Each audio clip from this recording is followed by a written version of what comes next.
Alcohol withdrawal is one of the only drug withdrawals that can actually kill you. Not heroin, not cocaine, not methamphetamine, alcohol. And the reason why is far more terrifying and far more scientifically fascinating than most people realize. It reveals how alcohol rewires the deepest survival circuits in your brain, the ones responsible for keeping you alive moment to moment. Today, I'm going to break down the updated neuroscience of why stopping alcohol can be more dangerous than drinking it, and the warning signs that can save someone's life. To understand why alcohol withdrawal is deadly, we need to start with your brain's two most fundamental neurotransmitter systems, GABA and glutamate. Think of your brain as having a brake pedal and a gas pedal. GABA is the brake. It slows neural activity, reduces anxiety, prevents seizures, and keeps your brain from firing out of control. Glutamate is the gas. It speeds up neural activity, increases alertness, enhances learning, and keeps you responsive to the world. In a healthy brain, these two systems are balanced. GABA and glutamate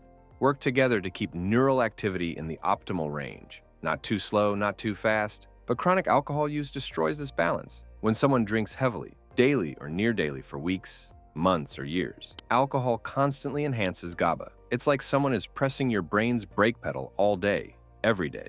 Your brain adapts. It has to. To compensate for this constant inhibition, your brain makes two major changes. It downregulates GABA receptors. Your neurons literally reduce the number of brake receptors. If alcohol keeps slamming the brakes, your brain removes the brake pads. It upregulates glutamate receptors. Your neurons increase the number of gas receptors and make them more sensitive. Your brain is trying to push harder on the gas pedal to counteract alcohol's braking. This is called neuroadaptation, and it is not temporary. Your brain physically restructures itself to function normally in the presence of alcohol. Here's the updated part. Recent imaging studies show these receptor changes can persist for months, sometimes over a year, after someone stops drinking. Your brain has been fundamentally rewired. Now, what happens when someone who's been drinking heavily suddenly stops? When alcohol disappears, the brake pedal is instantly released, but your brain still has fewer GABA receptors and more glutamate receptors. You now have almost no brakes and an oversensitive gas pedal. Your brain goes into hyperexcitability. Within 6 to 12 hours of the last drink, the first symptoms appear: anxiety and restlessness. The inhibitory system can't calm you. Tremors. Motor neurons are firing uncontrollably. Elevated heart rate and blood pressure. The autonomic nervous system is in overdrive.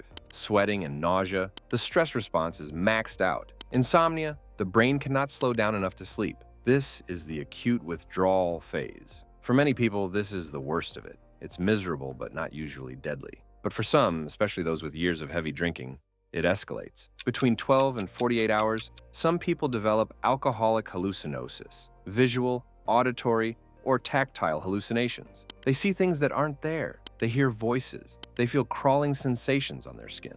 This happens because sensory regions like the visual cortex and auditory cortex are firing chaotically without GABA to regulate them. But the most dangerous phase comes next. 48 to 72 hours after the last drink, some people enter delirium tremens, the DTs. Delirium tremens is a state of extreme neurological hyperexcitability. Symptoms include severe confusion and disorientation, profound agitation, dangerous spikes in heart rate and blood pressure, high fever, and most critically, seizures. Here's the updated neuroscience. GABA receptors are heavily concentrated in the brainstem, the region that controls breathing, heart rate, blood pressure, and body temperature. These are your autonomic functions, the systems that keep you alive without conscious effort. Chronic alcohol use downregulates these receptors. When alcohol suddenly disappears, the brainstem loses inhibitory control. This is why alcohol withdrawal can kill you. It's not just uncomfortable, it's a collapse of your brain's ability to regulate survival. Benzodiazepines, drugs like Xanax, Valium, and Ativan, work the same way. They also enhance GABA, and benzodiazepine withdrawal can be deadly for the same reason. Alcohol and benzodiazepines are the only two drug classes where withdrawal itself can be fatal. Not everyone who stops drinking will experience delirium tremens. Risk factors include duration of heavy drinking, typically 5 to 10 plus years, amount consumed, often 8 plus drinks per day, previous withdrawal episodes, kindling increases severity, medical conditions, liver disease, infections, malnutrition, stopping abruptly, quitting cold turkey instead of tapering. Here's what you need to know. If someone has been drinking heavily for years and wants to stop, they should not do it alone. Warning signs of severe withdrawal include tremors that don't stop, confusion or disorientation, hallucinations, rapid heart rate over 120, fever above 101, any seizure activity. These symptoms are a medical emergency. Medical detox uses benzodiazepines,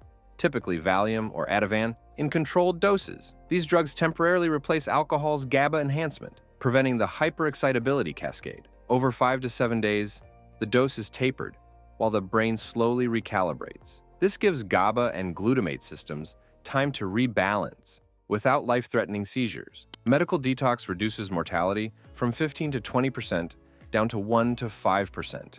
It saves lives. If someone makes it through acute withdrawal, what happens next? Days 1 to 14, acute withdrawal. Physical symptoms are worst: tremors, sweating, insomnia, anxiety. Weeks 2 to 4, post-acute withdrawal. Physical symptoms improve, but psychological symptoms emerge: depression, mood swings, difficulty concentrating. Months 1 to 3, GABA and glutamate receptors begin returning to normal density.